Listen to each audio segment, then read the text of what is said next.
Pagbabahagi ng kaalaman. Ano ang pwedeng gawin ngayong Holy Week 2025? Magsende ng isang perasong insenso candle for cleansing ng 12 a.m. sa salubong or Easter Sunday. Makakatulong ito para ma-cleanse ang buong tahanan, maganda ang pasok ng swerte, mararamdaman ng bisa sa buong taon. Para sa mga interesado, tignan ng screen, merong arrow dyan para maka-order or pwedeng bisitahin ng description, cash on delivery na yan. Tandaan gawin ang proseso sa salubong ng 12 a.m. or Easter Sunday ng 12 a.m. Huwag na nating patagalin pa. Simulan na natin ang kwento. Ang kwentong ito ay hango sa totoong buhay. Mula ito sa isa nating kabayan na itago na lang natin sa pangalang Noah. Taong 1999, Visayas. Lumaki si Noah sa pangangalaga ni Lolo Igo. Sa maliit nilang baryo, hindi na bago sa kanya ang kasakiman ni Kapitan Mauro. Bata pa lang siya, alam niya nang hindi patas ang pamamalakad. Mula sa pangingikil sa mga tao hanggang sa pangaagaw ng lupa. Lahat ay ginagawa ng kapitan para sa pansariling kapakanan. Isang hapon, habang naglalakad si Noah pauwi mula sa gubat, nakita niya ang mga tauhan ng kapitan sa tapat ng bahay. Hawak na mga ito ang isang papel na may tatak ng munisipyo. Ano pong ginagawa niyo dito? May utos ang kapitan. Kailangan nang umalis ang lolo mo sa lupang to. Ano? Matagal na kami dito ah.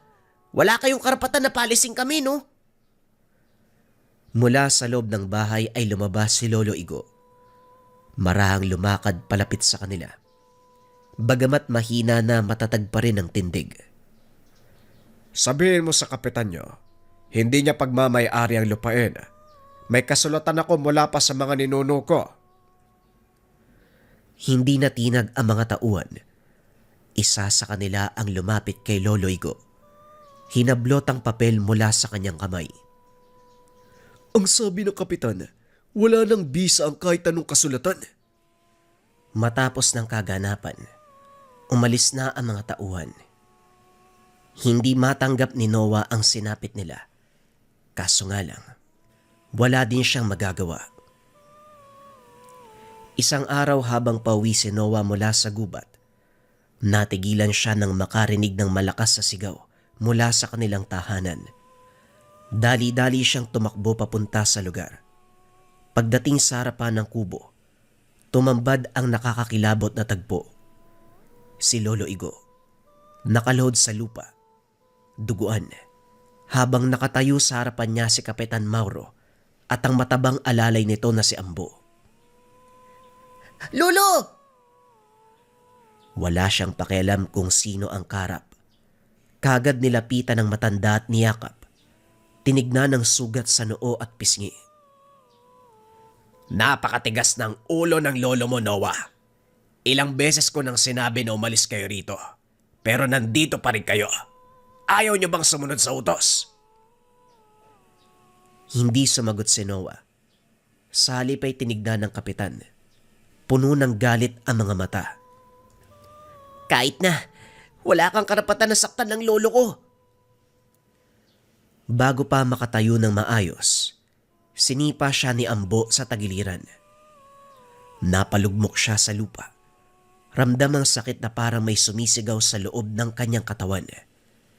Sinundan pa ito ng isang suntok sa kanyang muka, dahilan para lumabo ang paningin. Aba, matapang ka rin ha? Baka gusto mong ikaw naman yung sumunod sa lolo mo. Teka, kumalma ka, Ambo. Hayaan mo lang siya.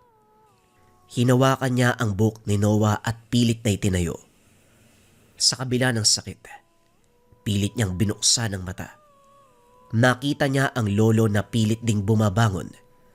Nanginginig ang mga kamay habang tinutukod ang sarili sa lupa. Apo, maawa kayo. Tama na. Aba, lakas ng lobong magsalita ah. Kung hindi ka lang sana nagbatigas, hindi tayo aabot sa ganito.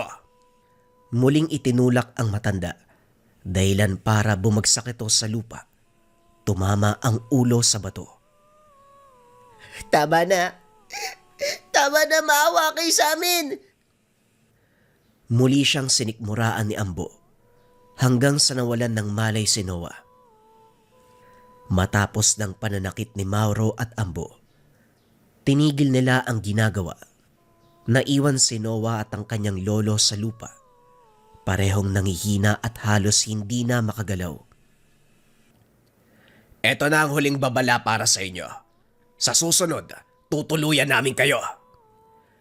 Lumakad na papalayo ang kapitan kasama ang alalay. Paulit-ulit silang tumatawa hanggang sa unti-unting naglaho sa dilim. Habang nakandusay sa lupa, may malamig na hangin ang dumampi sa mukha ni Noah. Kinabukasan, nanatili si Noah sa bahay habang nagpapahinga si Lolo Igo. Halos hindi makatulog buong gabi sa sakit ng katawan at bigat ng kalooban. Sa bawat paghugot ng hininga, paulit-ulit niyang naaalala ang ginawang kalupitan ni Kapitan Mauro at Ambo. Hindi niya napigilan ng sarili. Lumabas siya ng bahay at nagtungo sa likuran, sa may kakahuyan kung saan siya madalas magpupunta kung gusto niyang mapag-isa. Naupo sa ilalim ng isang punong kahoy, maigpit na hinawakan ang damuhang nasa kanyang palad. Ano ba naman to? Kailan ba matatapos yung paghihirap namin? Wala na nga kaming laban, inahalipos na pa kami. Napatigil siya sa pagsasalita. Isang malamig na simoy ng hangin ang dumampi sa kanyang muka. Napansin niya, may gumagalaw sa maliit na punso malapit sa kanyang kinauupuan. Dahan-dahang bumukas ang butas nito. Mula doon lumabas ang isang kakaibang nilalang. Pulang duwende. Maliit lang ang sukat nito, pero nakatitig sa kanya. Bakit ka nandito? At saka, nararamdaman ko ang galit sa'yo. Nanlaki ang mga mata ni Noah. Tatakbo sana pero hindi maigalaw ang katawan. Ngumiti ang duwende. Naglakad papalapit sa kanya. Pwede mo kong tawaging pula.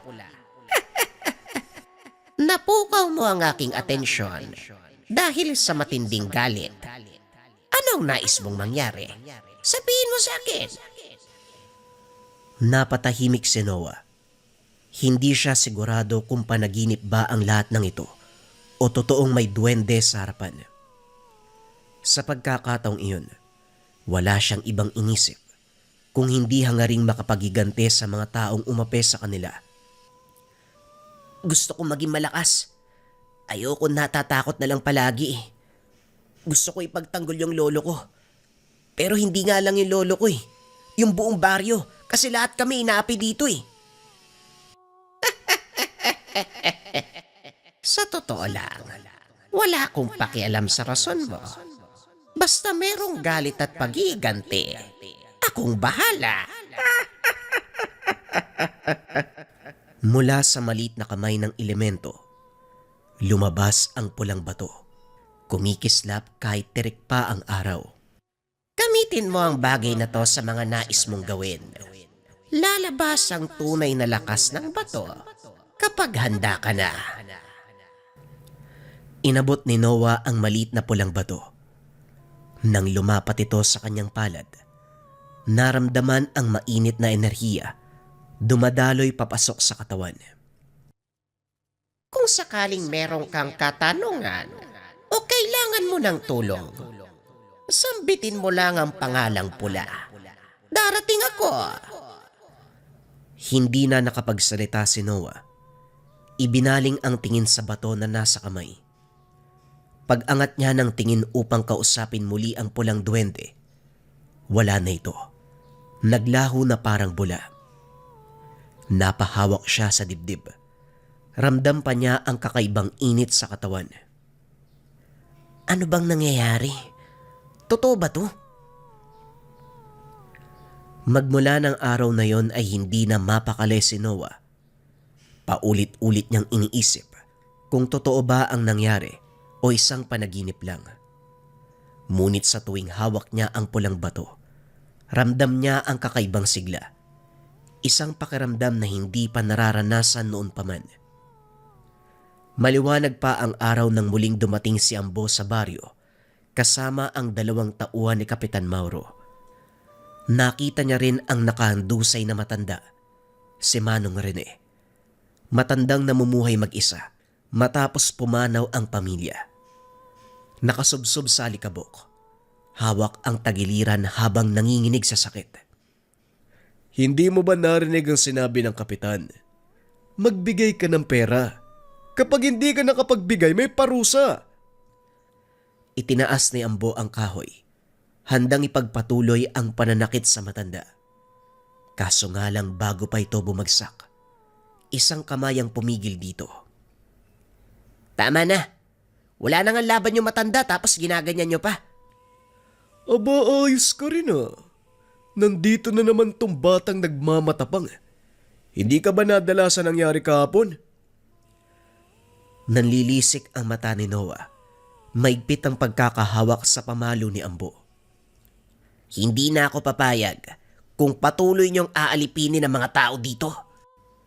Tumawa lamang si Ambo. Hindi seneryoso ang sinabi ni Noah. O sige nga, sabihin mo sa akin, Ulupong. Anong magagawa mo? Isang malakas sa suntok ang pinakawalan ni Ambo sa sikmura ni Noah. Napatras ang bata. Halos mapaluhod sa lupa sa sakit. Pinahid niya ang dugo sa labi. Lahat ng galit ay nagtipon-tipon sa kanyang dibdib. Walang katarungan. Ang kasakiman ng kapitan. Ang pananakit kay Lolo Igo. Lahat ng ito ay nagpatong-patong na. Dito niya naalala ang sinabi ng duwende. Sa pagitan ng kanyang hingal, pinikit ang kanyang mga mata. Marahang binigkas ang salitang sinabi sa kanya ng duwende. Pula, kailangan kita. Lumitaw sa harapan ng pulang duwende. Siya lamang ang nakakakita dito. Kasabay niyan, nag-init ang binigay na pulang bato sa kanya. Kinuyom niya ito sa kanyang palad. Dumaloy ang isang matinding enerhiya sa kanyang katawan. Nagmulat siya ng mata. Pakiramdam niya ay napalitan ng lakas ang pagod. Ang maapdi na suntok, nawala na parang bula. Muling sumugod si Ambo. Nagbabalak na bigyan si Noah ng isa pang malakas na atake. Kaso nga lang sa pagkakataong ito ay mabilis na umilag si Noah. Sa isang galaw, agad niyang hinawakan ng bisig ni Ambo at hinila paharap. Sabay sipa ng napakalakas sa dibdib ng lalaki. Aba, talagang pinupuno mo ko ha? Muling sumugod si Ambo. Kaso nga lang sa bawat suntok na pinapakawalan, madaling naiiwasan ni Noah. Bumuelo ng atake ang bata. Malakas sa suntok ang binitawan at tumama sa panga ni Ambo. Nagpagulong-gulong si Ambo sa lupa. Napuno ng alikabok ang damit. Hindi na siya makatingin ng diretsyo kay Noah. Aray ko, ano bang nangyari?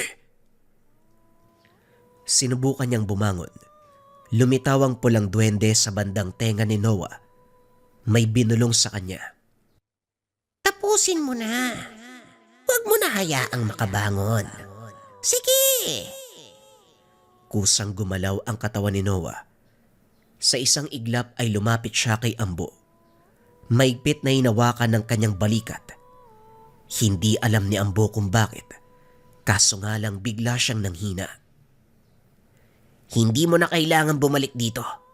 Kapag nakita kitang nananakit uli ng mga tao, alam mo na ang mangyayari sa'yo. Muling tinadyakan ni Noah ang tiyan ni Ambo. Napasigaw ito sa sakit. Tuluyang natumba sa lupa. Nang makita ng 2 tauhan ang sinapit ng kanilang kasama, dali-dali silang tumakbo palayo.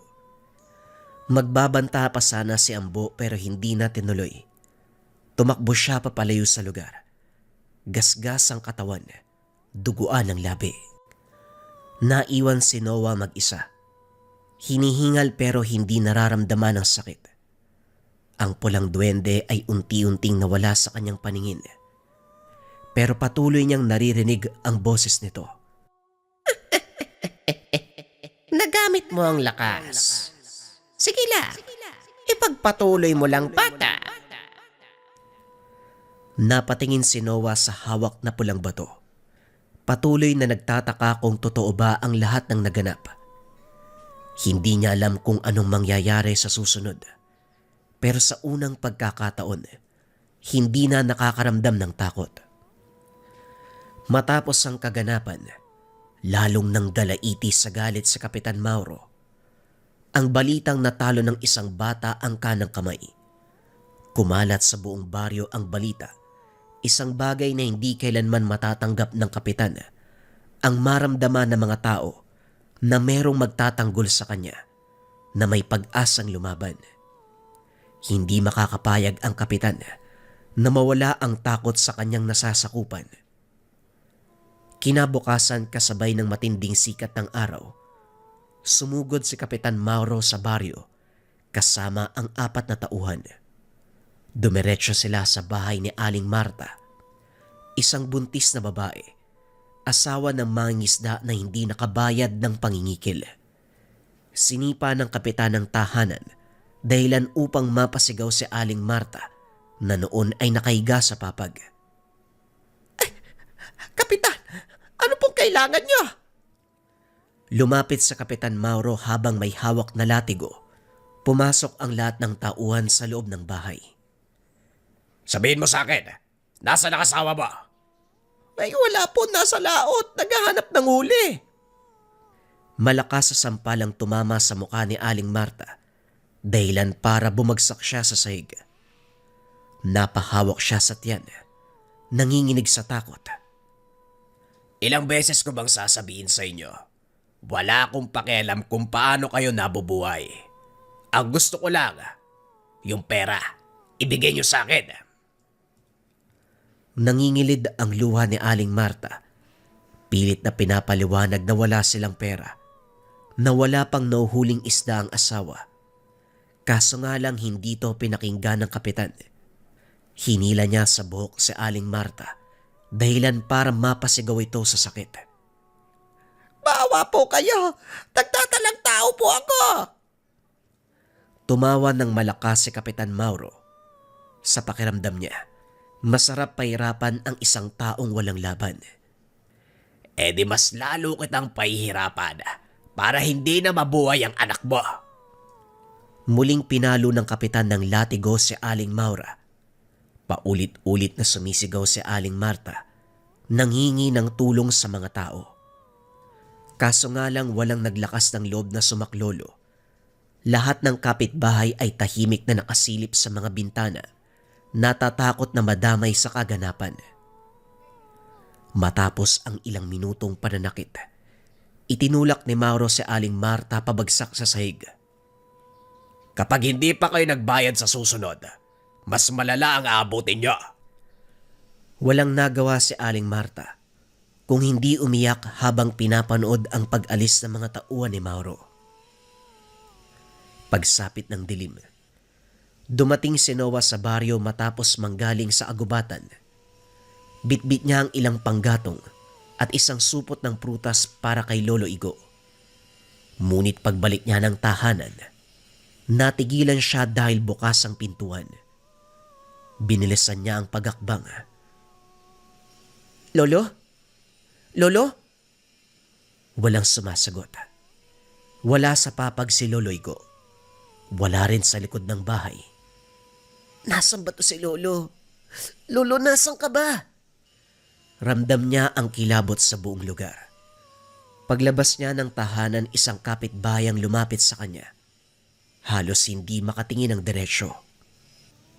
Noah, kinuha ng mga tauhan ni Kapitan Mauro ang lolo mo. Hindi namin alam kung saan dinala eh. Basta kinuha siya eh. Hindi na nagaksaya ng oras si Noah. Mabilis siyang tumakbo papunta sa likod ng bahay, sa tapat ng punso, kung saan nakatagpo ang pulang duwende. Pula, magpakita ka sa akin. Muling lumitaw ang pulang duwende sa harapan. Anong kailangan mo? Kinuha nila si Lolo Igo. Hindi ko alam kung saan dinala. Tulungan mo kong hanapin siya. Hawakan mo ang pulang bato. Itoon ang isipan sa iyong lolo. Hinigpitan ni Noah ang pagkakahawak sa pulang bato. Lahat ng katangian ng kanyang lolo ay inalala. Mula sa mahinang tinig, ang mabagal na paglalakad, ang init ng kamay kapag tumatama sa kanyang ulo. Dumaloy ang kakaibang enerhiya mula sa mutya. Sumulpot ang isang imahe sa kanyang isipan. Madilim ang buong paligid. Nakahandusay si Lolo Igo. Maigpit ang pagkakagapos sa mga kamay. May pasa ang buong katawan. Nanginginig sa lamig. Alam ko na. Alam ko na kung nasan siya. Sa likod ng malaking kamalig ni Kapitan Mauro, malapit sa lumang gilingan naroon ng kanyang lolo. Pagkarating niya sa lugar ay naging maingat si Noah. Iniiwasan na makakuha ng atensyon ng mga bantay. Lumapit siya sa bukas sa bintana at sumilip sa loob. Tama ang kanyang hinala. Naroon si Lolo Igo. Nakasandal sa dingding. Hirap na hirap sa kanyang kalagayan. Hindi na nagpatumpik-tumpik si Noah. Huminga ng malalim at bumulong. Pula, kailangan ko ng tulong mo. Muli niyang naramdaman ang pagdaloy ng enerhiya sa mutya. Naging mas matalas ang pandinig. Mas bumilis ang kilos. Isang bantay ang nasa harapan ng pintuan. Bago pa ito makakilos, mabilis sa sumunggab si Noah mula sa likuran at tinamaan ito sa batok, dahilan para mawalan ng malay. Dito na siya nakapasok kung saan kinulong ang lolo. Dahan-dahang iminulat ni Lolo Igo ang mga mata. Nang makita ang apo, bagyang lumiwanag ang muka, pero halata ang pagod at sakit sa kanyang katawan. Noah!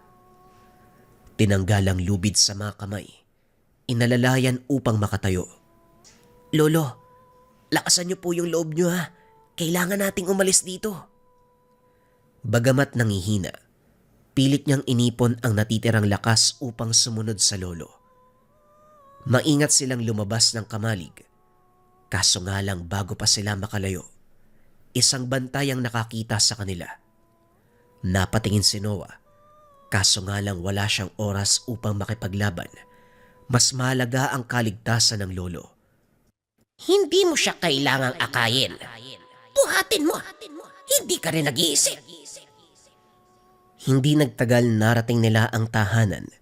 Kaagad inalalayan ni Noah ang lolo sa papag. Maingat niyang pinunasan ang mga sugat ng matanda. Habang ginagawa niya ito, pinagmamasdan siya ni Lolo Igo. Bagyang nakangiti kahit nangihina pa ang katawan. Maraming salamat, Apo. Pero kahit nakaalis tayo doon, siguradong babalikan nila tayo. Huwag po kayo mag-alala, Lolo. Magagawan po natin yan ng paraan. Sa gilid ng bintana, pinagmamasdan sila ng pulang duwende. Unti-unti nang nagbabago ang pag-uugali nito. Kilala ang mga pulang duwende bilang tuso, masama, at puro sakit ang nais ipabatid.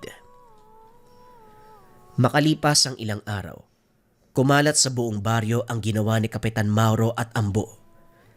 Namuo ang galit sa taong bayan, kaso nga lang wala silang lakas ng loob upang lumaban. Matagal nang nakabaon sa kanilang puso't isipan ng takot, subalit hindi ito hadlang kay Noah. Hindi na siya ang dating bata na walang laban. Ngayong hawak niya ang pinagkaloob ng pulang duwende.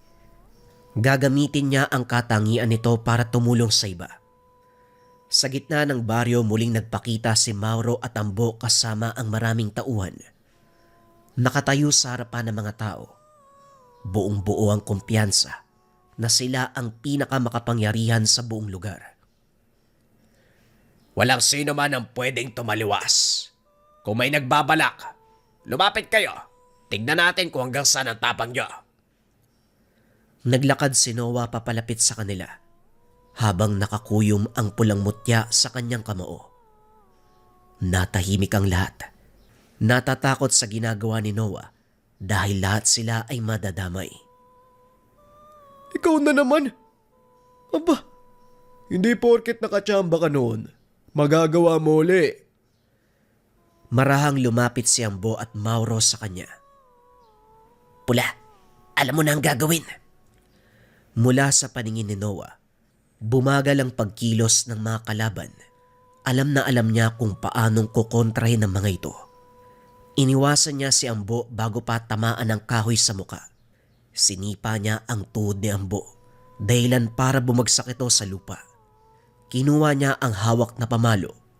Ito ang ginamit upang hampasin ang batok ni Ambo. Humarap siya kay Mauro na hawak naman ng latigo. Paulit-ulit na hinahampas si Noah. Kaso nga lang, hindi tumatama ang kapitan. Madali niyang naiiwasan ang bawat palo hanggang sa buong puwersa niyang ibinato ang kahoy. Tumama ito sa ulo ni Mauro. Napatigil ang kapitan. Hindi siya makapaniwala sa nagaganap. Lahat ng tao ay natahimik. Ang mga kinakatakutan nila, duguan, nakahandusay sa lupa ang iba. Si Noah ay hinihingal man, ngunit matatag na nakatayo sa harapan ng lahat. Magsasalita pa sana ang kapitan, kaso nga lang natigilan nito. Tinitigan niya si Noah. Kitang-kita niya ang pulang duwende, nakatitig ng masama sa kanya. Pumapasok ang bawat salita sa kanyang isipan. Sa oras na bumalik kayo dito, papatayin kita at lahat ng mga kasama mo. Matapos ng kaganapang iyon, laking gulat ng buong baryo dahil biglang nagbago ang ugali ng kapitan. Naging patas, tinutulungan ang lahat ng nangangailangan sa isip ng buong baryo dahil ito sa kagagawan ni Noah. Ngunit sa paningin ni Noah, palagi niyang nakikita ang pulang duwende. Nasa balikat ni Mauro o Ambo. Nakabantay. At isang maling galaw lang ng dalawa. Siguradong mapaparusahan sila. Ang pulang duwende na inuudyokan siya na gumawa ng masama. Manakit ng kapwa. Nagbago.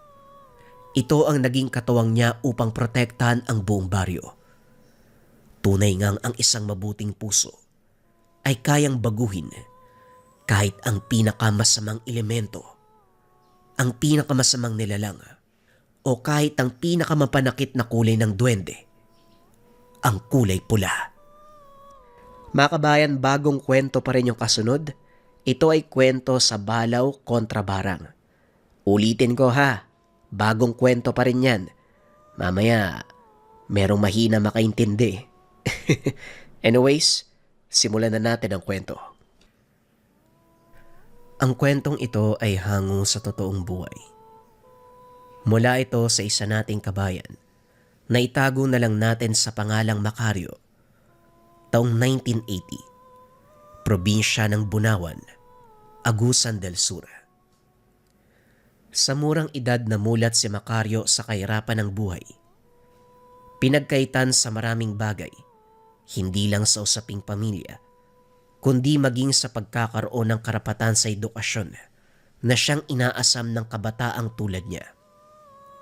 Sa kawalan ng salapi at mapaghuhugutan ng suporta, ibinaling na lamang sa ibang bagay ang atensyon. Ang tanging yaman na iniwan ng ama bago sa makabilang buhay ay isang kalabaw. Kasabay itong lumaki. Maliit pa lamang nung unang inihabilin. Katulad niya napaslit pa sa mga panong iyon. Ito lang din ang sandigan at sandalan ng lahat ng hinanaing sa buhay. Saksi sa kahirapang pinagdaanan. Subalit magmula ng humantong sa wastong gulang, napansin ni Macario ang pag-iiba ng kalabaw, lalo sa tuwing sasapit ng takip silim. Kipit balikat lang siya nung una, pero habang tumatagal hindi mapakali dahil ang kasakasamang kalabaw ay isang elementong kalahating tao, kalahating hayop o mas kilala bilang balaw. Taglay nito ang wangis ng isang kalabaw, pero ang katawan ay mahalin tulad sa tao. Dalawang paa na lang din ang sumasayad sa lupa. Tumitindig, naglalabas ng pambihirang kakayahan. Takot na takot nung unang nakita ang ganap na anyo. Pero habang tumatagal, natutunang tanggapin ang katotohanan. Ito rin ang tagapagtanggol niya laban sa anumang banta ng panganib at kapamakan. Kaso nga lang may mga tao din na hindi maperme. Nangangati ang kamay sa salapi, kagaya ni Tisoy. Kaya pala maaga ako napipeste kasi nandito ka. Anong ginagawa mo dito? Balak mong magnakaw sa taniman namin ano? Magdanakaw! Wika ni Tisoy.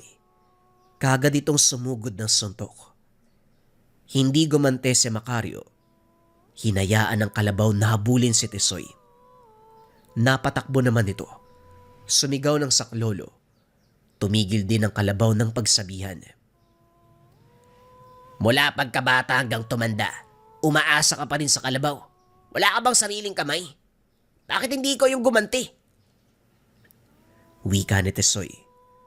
Bumalik ito pagkatapos tumigil ng kalabaw. Ikaw ang walang binatbat. Puro kakuda. Ang lakas magasik ng gulo. Takbuhin naman. Kung lumapit ka dito, magsuntukan tayo. Tapang-tapangan ka din eh. Halika dito! Nakahanda pa ang kamao ni Tisoy. Tinawanan lamang ni Macario. Sa kabila ng posturang ipinapakita, mahahalata naman ang pagkaduwag. Ay nako, makipagsuntukan ka sa anino mo. Diyan ka naman magaling eh. Magyayaya tapos hindi naman kaya yung kalaban. Bahala ka sa buhay mo. Halika na kaibigan, umalis na tayo dito. Wika ni Macario. Sumampa sa likuran ng kalabaw. Duwag ka, Macario. Tandaan mo, duwag ka. Umaasa ka lang sa kalabaw. Matapos ang kaganapan, nanating ni Macario ang taniman ni Aling Guling, isa sa nagmamay-ari ng malawak na maisan sa lugar. Dito siya umi-extra bilang taga-araro. Ang kikitain ng tanging pagkakasyahin para mabuhay sa araw-araw. Kakarampot man, pero nairaraos ang sarili. Pagdating sa kubo na madalas tambayan ni Aling Guling, naabutan niya ito na kanina pa nag-aantay. Kagad pinagtrabaho sa sakahan, bagay na hindi tinanggihan. Iniwanan siya ng makakain sa tanghalian dahil luluwas sa karatig bayan para asikasuhin ang iba pang ari-arian. Nahirapan si Macario na tapusin ang pag-aararo dahil sa pagsulpot ni Tisoy. Binabato siya nito. Iniinis. Hinayaan na lamang nung una, kaso nga lang namumuro na. Itinigil ang gawain at saka hinarap ito. Sinalubong naman siya kagad. Ano ba talagang problema mo? Kahit saan ako magpunta sumusunod ka. Kunti na lang uupakan na kita eh. Di nagalit ka din. Isa lang naman yung problema ko eh. Yung mukha mo. Ewan ko ba sa tuwing nakikita ko yan umiinit yung ulo ko eh. Siguro may kung ano dyan sa mukha mo. Nakakainis talaga eh. Tugon ni Tisoy. Pinapatunog pa ang kamao habang masamang nakatitig kay Macario.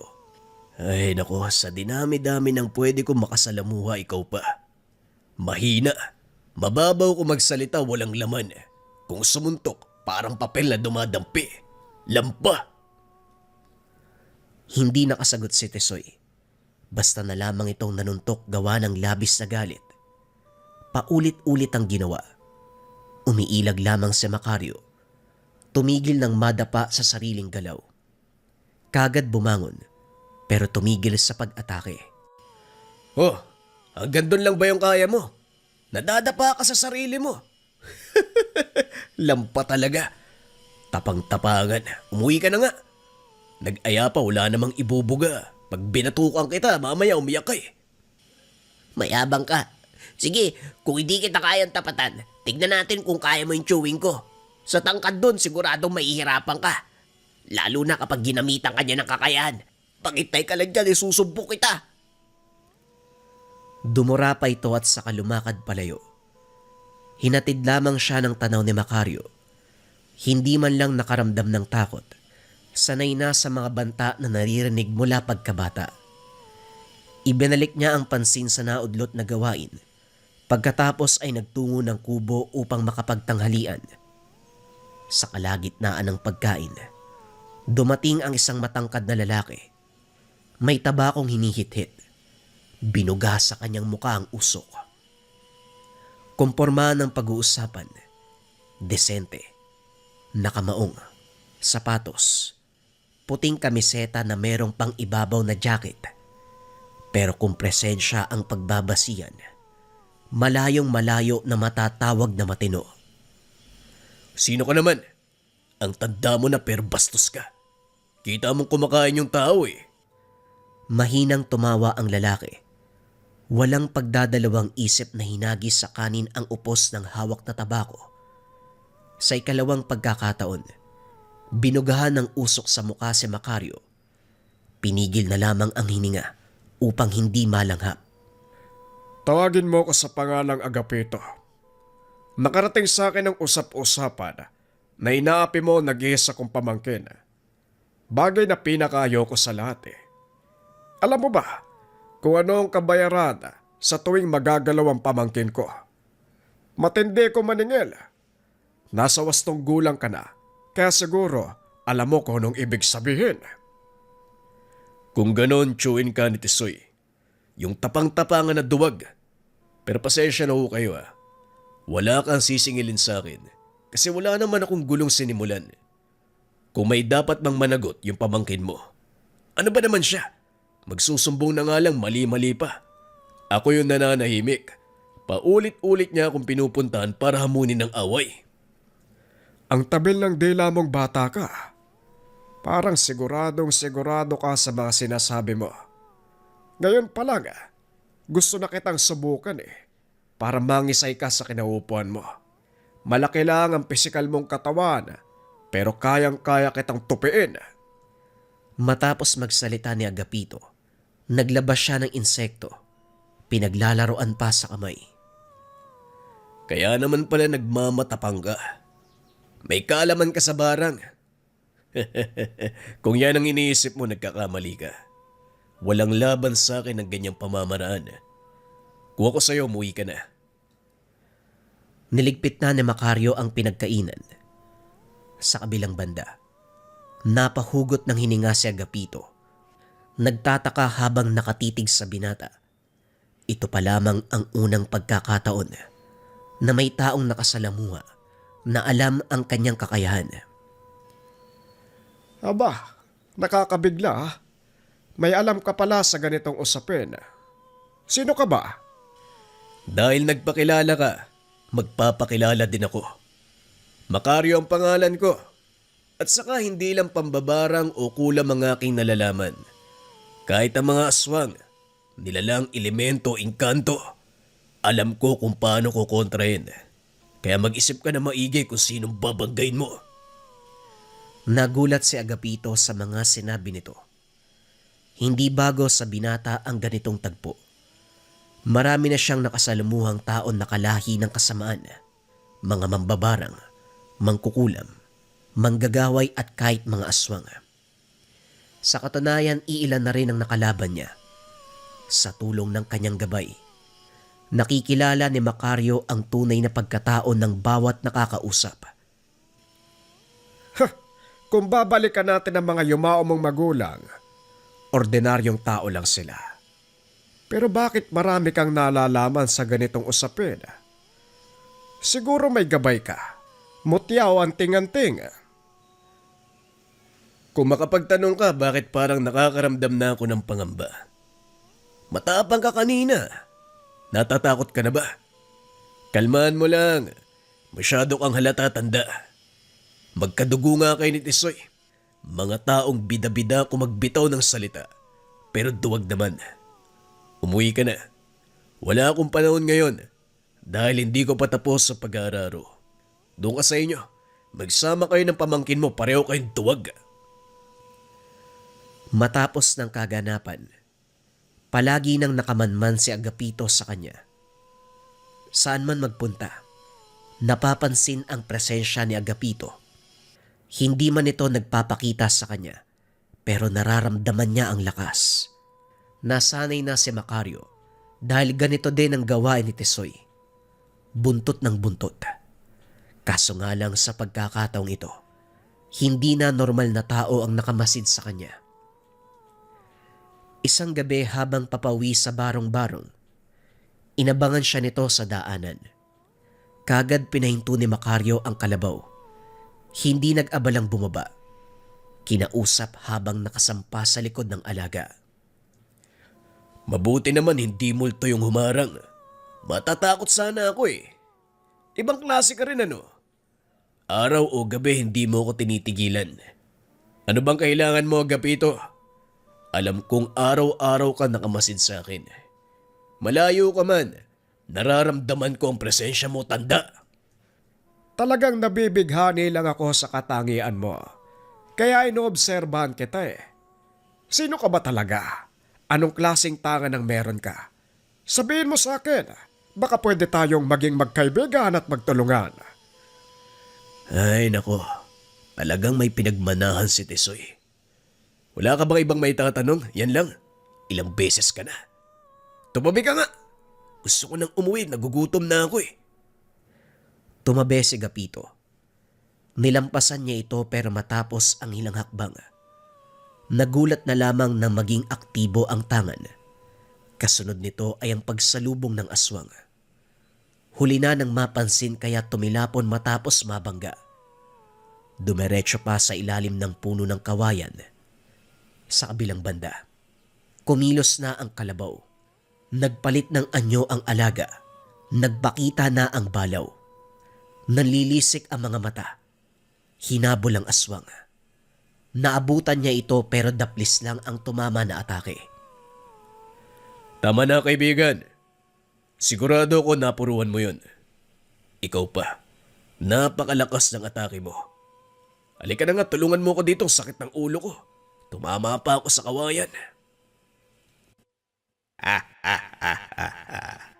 Sa susunod kasi, patulan mo na. Masyado kang mabuti. Kayang-kaya naman nating patayin. Sumunod naman ang kalabaw. Muli siyang kinarga. Binaybay ang daan patungo sa tahanan. Nawala ang pananakit ng ulo makalipas ang ilang sandali. Hindi man natin nakita ang mukha ng aswang pero sigurado ako si Agapito yun. Siya lang naman yung nasa paligid eh. Amoy niya lang ang napansin ko. Hindi ka naman siguro nasaktan ano? Nagpapatawa ka ba? Paano ako masasaktan? Oo nga pala. Bakit ba kita tinatanong ng ganyan? Ito kasi si Tisoy at Agapito. Nahawa na tuloy ako ng kamangmangan ng utak. Di bali na nga. Matapos magsalita, may kung anong tumutuka sa bintana. Binugaw niya ito sa pag-aakalang naligaw na ibon. Kaso nga lang hindi umalis. Pagkalapit niya, bumungad ng pag-atake ng malaking ibon. Napuruhan siya sa mata. Napatras ng magsipasok ang hindi mabilang ng mga bubuyog.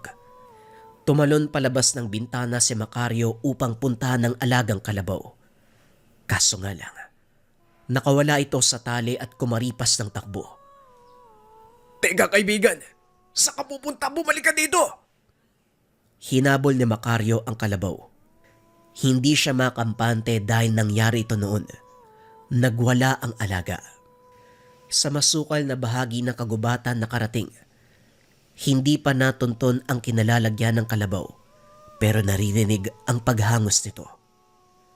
Maingat si Macario dahil napansin na maraming naglabas ang insekto sa mga halaman. Iba't ibang uri na makamandag na insekto. Ang iba sa mga ito ay lumalapit sa kanya hanggang sa naamoy na ang samyu ng nilalang.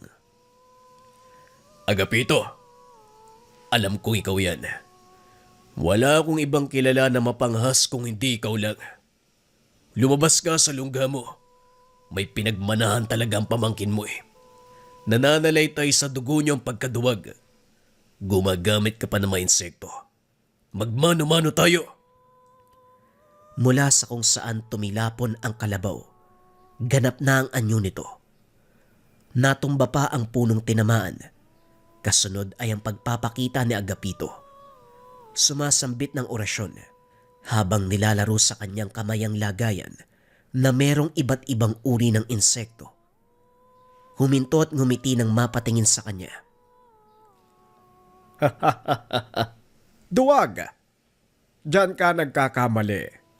Inuna ko lang ang alaga mong kalabaw. Masyadong malakas sa mga balaw, pero mahina ang utak. Napaluhod ang alagang balaw habang naglalabasan sa magkabilang tenga ang walang tigil ng mga insekto. Dumudugo ang mga ilong nito. Paulit-ulit na hinahampas ang sariling ulo dahil sa pagkairita sa mga alagang insekto ni Agapito. Hayop ka. Hindi ka talaga marunong lumaban ng patas. Tayong dalawa maglaban na Agapito. Huwag mong idamay ang alaga ko. Lumalala na ang sitwasyon ng alagang balaw. Dumarami ng dumarami ang naglalabasang insekto sa bawat butas ng katawan.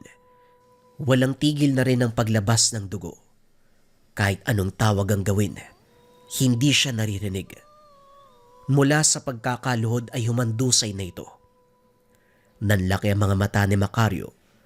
Nang hina ng bumagsak ang alaga, sa galit ay sinugod si Agapito. Nag-iba ang katangian ni Macario. Maigpit ang pagkakahawak sa patalim. Nasa kalaban lamang ang atensyon.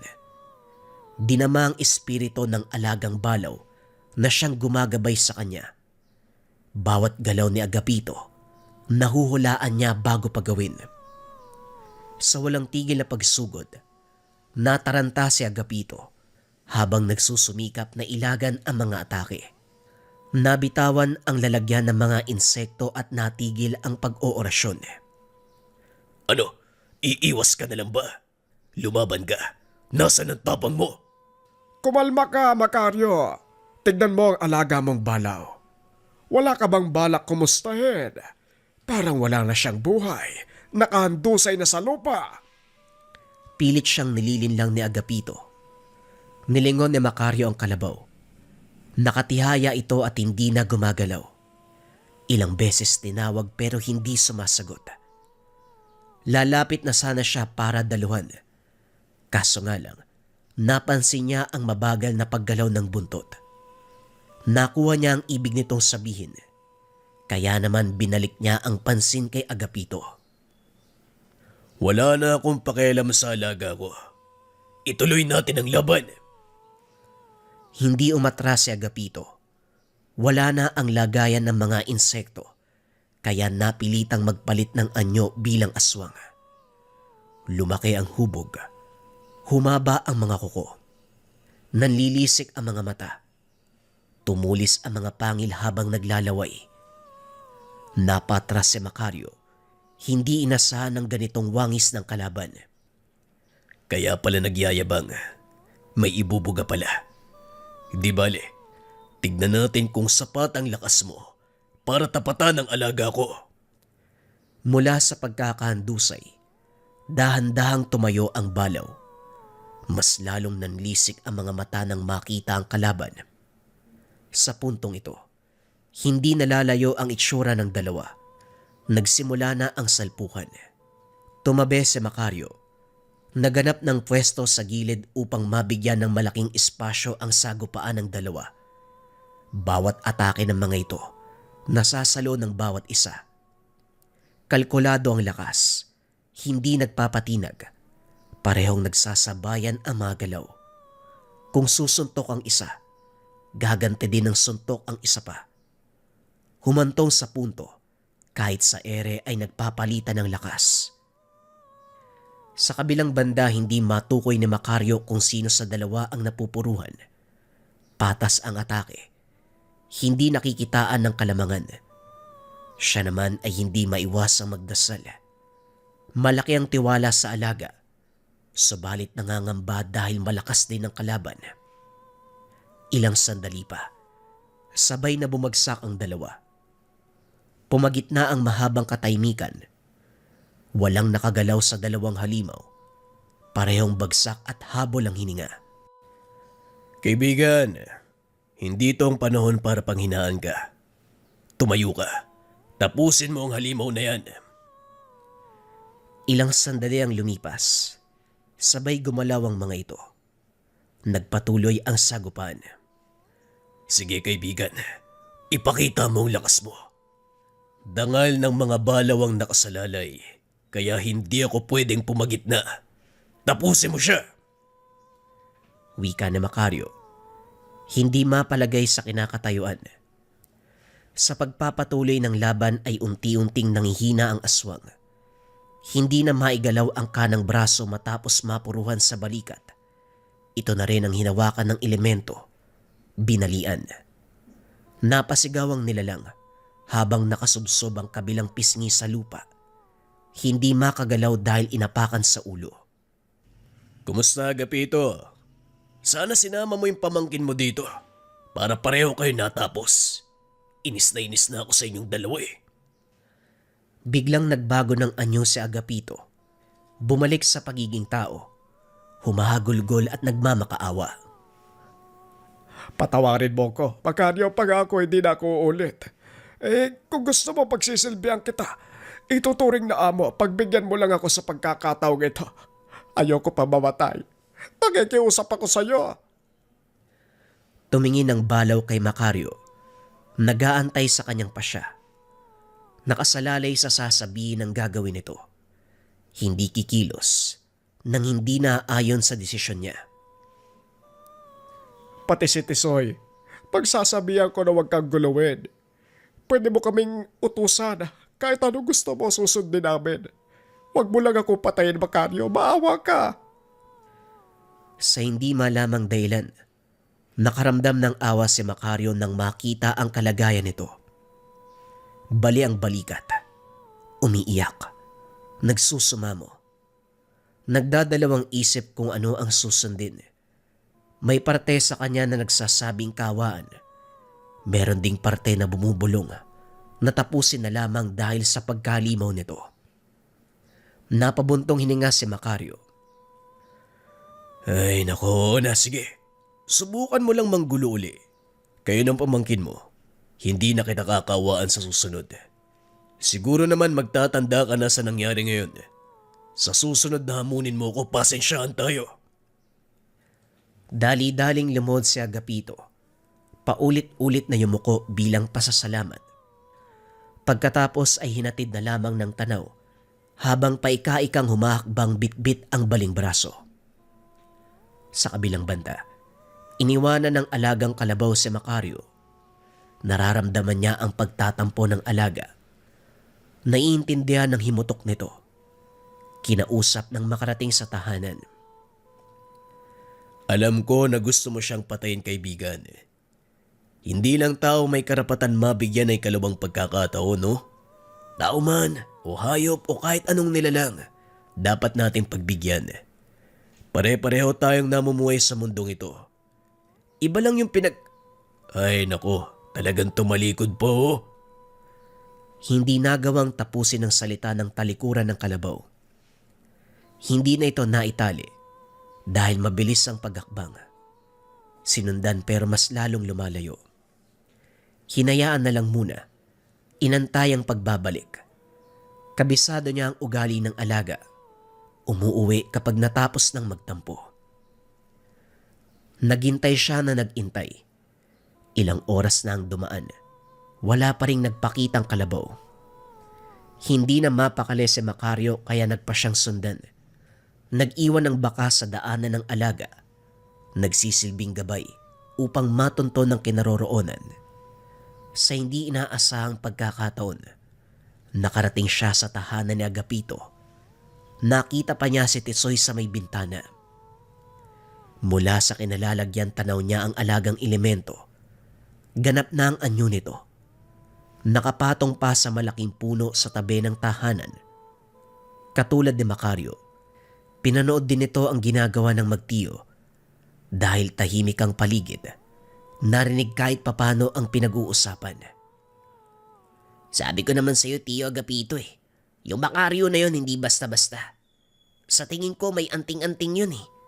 Kaya nagawa kang labanan, tignan mo nangyari. Ikaw pang napuruan. May babalik pa ba yung braso nyo? Ang lala niyan. Braso ko lang ang napuruhan. Hindi ang kakayahan ko mambarang. Napinsala man ng alaga niyang elemento ang malaking bahagi ng pagiging aswang ko. Ang pambabarang ay hindi. Mahina pa rin ang pag-iisip na Macario. Dadala sa pagmamakaawa ko eh. Sisiguraduhin ko sa puntong ito, matitikman niya ang aking ganti. Mapapagtanto niya na mali ang pagiging maawain. Walang binatbat ang lakas niya sa ginawa kong pagmamakaawa. Wika ni Agapito. Humagalpak sa pagkakatawa. Hirap man sa paggalaw, sinika pa ring magawa ang ritual ng pambabarang. Nakaalalay si Tisoy sa ginagawa nito. Hindi pa man nakapagsisimula, pero nabulabog ng lumitaw ang elemento. Gamit ang liksi at bilis, tumakbo sa kabuuan ng tahanan. Pagkatapos ay tinangay. Sinira ang mga kagamitan ng pambabarang. Sinakal si Agapito at sakay binalibag sa labas. Isinabay na rin ang pamangkin na si Tisoy. Parehong hindi nakagalaw ang dalawa. Matapos tumama sa puno, bumagsak sa naglalakihang bato.